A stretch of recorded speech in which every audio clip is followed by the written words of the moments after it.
नमस्कार, मैं हूं नीलू। तो जिस तरह से इस बजट को लेकर बहुत ज्यादा उम्मीदें थी, चाहे वो मिडिल क्लास हो या फिर बाकी सेक्टर्स को लेकर, उस एक उम्मीदें थी, उस उम्मीद पर यह बजट पूरी तरह से खरा उतरा है। अगर कुछ प्रमुख बातों की बात की जाए, क्या सस्ता क्या महंगा, और सबसे बड़ी बात इस वक्त की बड़ी खबर यही बता दे कि जो नौकरी पेशा लोग हैं उनकी उम्मीद यही रहती है कि उनको किस तरह से छूट मिले आयकर में। तो एक बड़ी खबर के साथ हम आपको बता दें कि क्या क्या इसमें अब जो बजट आया है उसमें क्या कुछ मिडिल क्लास को मिला है, क्या आम लोगों को मिला है, क्या सस्ता क्या महंगा हुआ है। तो जल्दी से इस पर एक नजर डाल लेते हैं। हम आपको बता दें कि एक बड़े ऐलान के साथ, यानी कि 12 लाख तक की आय पर अब आपको कोई टैक्स नहीं देना पड़ेगा। एक स्लैब भी है, उस स्लैब को बना दिया गया है, स्लैब टैक्स बदले जा रहे हैं।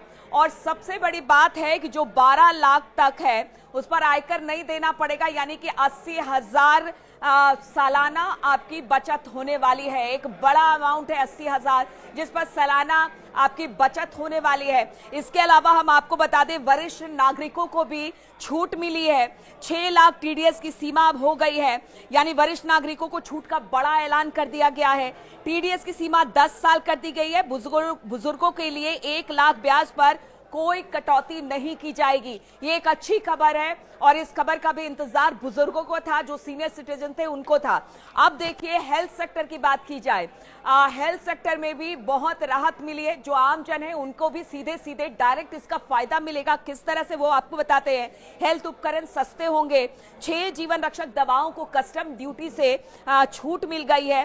कई जो दवाई हैं उन पर छूट मिली है। इसके अलावा अगर बात की जाए, मोबाइल सस्ता हुआ है, यहां तक कि मोबाइल की बैटरी भी सस्ती हुई है। यानी अब आप जब मोबाइल लेने जाएंगे तो वो आपको सस्ता मिलेगा, तो तुरंत आप भी शॉपिंग करेंगे। अब देखिए मोबाइल सस्ता हुआ, आजकल तो हर घर में हर लोगों के हाथ में मोबाइल है।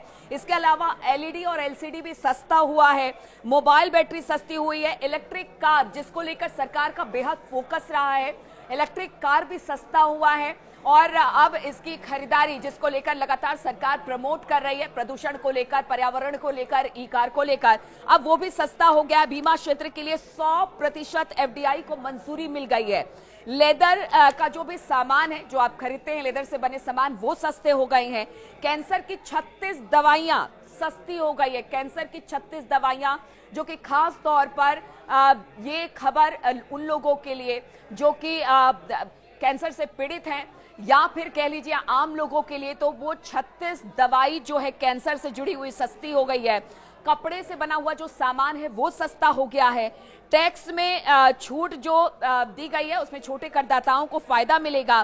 तो ये तमाम बातें हैं जो कि इस बजट के लिए कहा जा सकता है, खास तौर पर मिडिल क्लास को ध्यान में रखकर किया गया है, ध्यान में रखकर बनाया गया है। यानी एक तरफ तो करदाताओं को टैक्स में छूट दी गई है, कुछ सामानें सस्ती हुई हैं, और कहा यह जा रहा है कि इससे सीधे सीधे जो फायदा होगा वो मिडिल क्लास को होगा।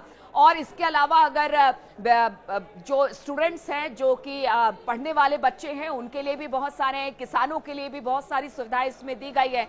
तो इस बार कहा जा सकता है कि मोदी सरकार 3.0 ने अपना पिटारा खोल दिया है, और इस पिटारे से मिडिल क्लास के लिए बहुत सारी चीजें निकली है। यानी सीधे सीधे मिडिल क्लास को जबरदस्त फायदा यहां पर होता हुआ दिखाई दे रहा है। और सबसे बड़ी बात है, जिस टैक्स छूट की बात लगातार जो आम लोग हैं वो करते रहे, उसमें एक बड़ी राहत नौकरी पेशा लोगों के लिए।